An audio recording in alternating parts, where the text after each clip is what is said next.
Hi guys, and welcome to the first of the MacBinge podcasts, in which I'll be talking about Macbeth scene by scene, talking about some of the things you should be looking out for in terms of theme, in terms of character, in terms of language, and the annotations that you should be making. Now, I myself am using my big, chunky, complete works of Shakespeare with all my own personal annotations in it. So we're looking at the tragedy of Macbeth. But you need to have in front of you at this point a physical copy of Macbeth. Now, either you've managed to get the script, or, as I've already asked you to do, you've printed off Act 1 of the script already and you've got it in front of you, you've got a highlighter, and you've got a pen. If you haven't got those at this current point in time, you need to pause this video, you need to go get them, and you need to bring them back. I would also ask that you have your exercise book with you in order to take further notes in case they're not all going to fit necessarily on your page. So that's the first thing. Make sure you have a script, make sure you can annotate, make sure you have your exercise book. Second thing, I would like you to make sure that you read the scenes before I talk through them, okay? This video is going to be on Act 1, Scene 1. Each scene is going to have its own video. Act 1, Scene 1 is extremely short, so you can pause right now if you haven't read it already and read Scene 1 right now. When you're back, we're going to talk through Act 1, Scene 1 and talk about some of the ideas and themes that are present in the play. So I'm going to be using this, the MIT archive version of Macbeth, which can be really easily found online on my computer here as well, in order to just highlight some things that you should be talking about. This is a really good place to print out copies of the play if you haven't managed to purchase a copy quite yet, but I really would ask that you try and purchase a copy as soon as possible. Okay, so some things to pick out. Act 1, Scene 1 opens with a description of setting and a description of some stage directions. And I'll point out a couple of things that are interesting here. One, we have a desert place as a description of setting. Now, this is very non-specific and adds quite a lot of mystery and supernatural element here. Desert suggests, lack of life, lack of anything part of the living world. But the non-specific idea of place, as this could be anywhere, this could be any time, it's not one area, it could be anywhere in the world, is interesting there. It leaves a lot up for the dramatist or for the director of that particular play to take advantage of and to imagine themselves. The other important thing to note is that the only stage directions we have here are thunder and lightning. Now, this is rare for Shakespeare. This is an important thing to keep in mind. Shakespeare's stage directions are usually very, very sparse. They're usually pretty much just entrances and exits. They usually, enter this character, exit this character.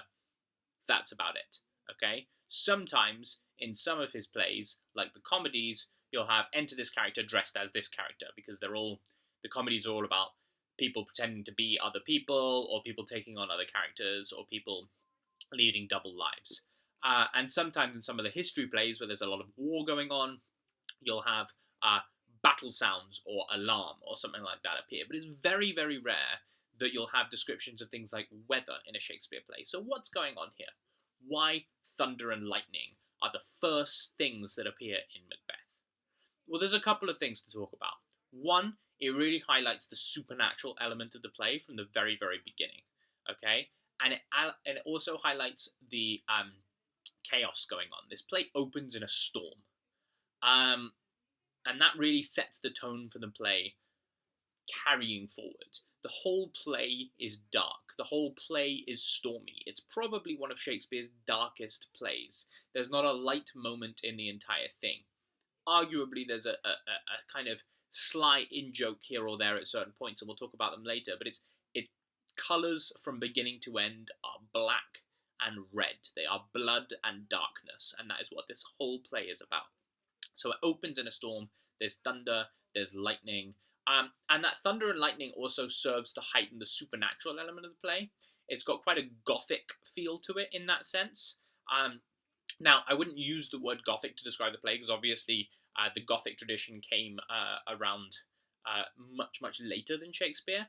However, those same ideas of kind of supernatural beings, castles, darkness, ghosts, that's all very present in this play. In many ways, Macbeth is a big precursor to many of the Gothic themes that appear later on in works like Dracula and Frankenstein and stuff like that. Okay, so we open Thunder and Lightning, very much setting the scene for the play, and it says, "Enter 3 witches."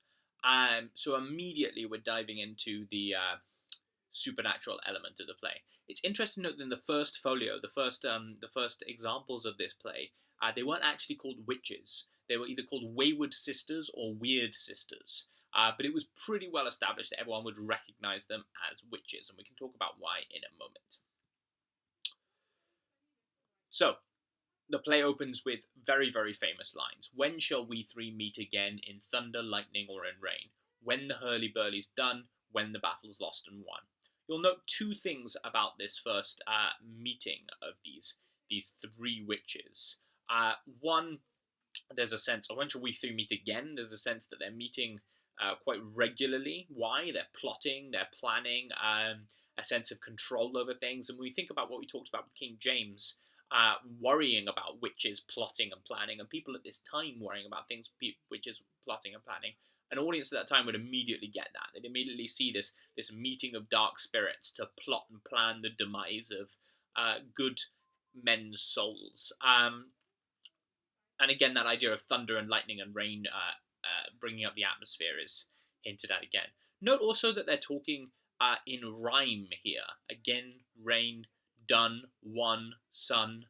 And that kind of highlights their slightly mysterious element. Now, Macbeth is primarily written in verse. That means that it's in rhythmic iambic pentameter for the most part. However, not that much of it is written in rhyme. But the witches tend to rhyme when they talk, and this highlights their kind of otherworldliness a little bit.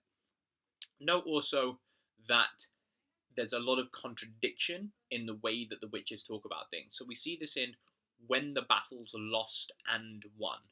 Not lost or won, but lost and won. And this idea of things having 2 sides to them, and seeing both of those sides, is very crucial to the way the witches deal with things. And then they make a plan. There, where's the place? Upon the heath, there to meet with Macbeth. Note that they're finishing each other's sentences as well. There's almost a sense that they're one supernatural being rather than 3. They share each other's mind. They know what's going on. I come Grey Malkin and Paddock calls. So Grey Malkin would have been a cat, which is a witch's familiar. Again, very accepted practice that people would have believed that witches did at this time. A spirit animal, and Paddock would have been a toad. The second witch is a familiar. So a familiar is an animal that they have with them to commune with evil spirits. So when they plan to meet with Macbeth, we don't quite know why yet. The third witch says anon, which means soon, very soon this will happen. And lastly, they all say together, so this brings together this idea of them all being one being. Together they say, "Fair is foul, and foul is fair, hover through the fog and filthy air." Now this brings out a few different ideas. It links back to what we were talking about before about when the battle's lost and won. Fair is foul and foul is fair.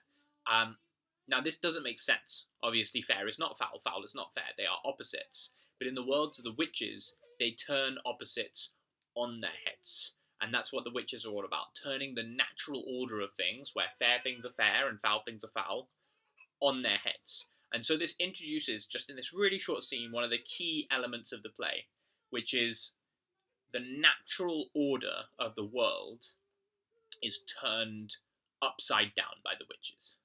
And by the things that they do. And when you think about natural order, I want you to remember contextual things like stuff like divine right of kings and rights of succession and all of those sorts of things. The witches take nature and they subvert it. And that's what that idea of fair is foul and foul is fair. They're going to make fair things foul. They're going to make foul things fair. They're going to turn everything upside down. Hover through the fog and filthy air leaves us with that sense of atmosphere as well. That last idea, filthy air. Things are going to be filthy. Things are going to be dirty. Things are not going to go well for people in this play. So we get this really, really short scene to open this play. It's one of the shorter scenes about, one of the shortest opening scenes, certainly. Only a few lines where these witches meet and they plan, and we suddenly get this sense of atmosphere, but also that something dangerous is to come, some dangerous fate is to take place, and we know that it's going to involve Macbeth. And then that ends before we know anything else about the play. And it really sets the play off on quite an uneasy tone. The play carries that uneasy tone, that sense that things are not quite right throughout the rest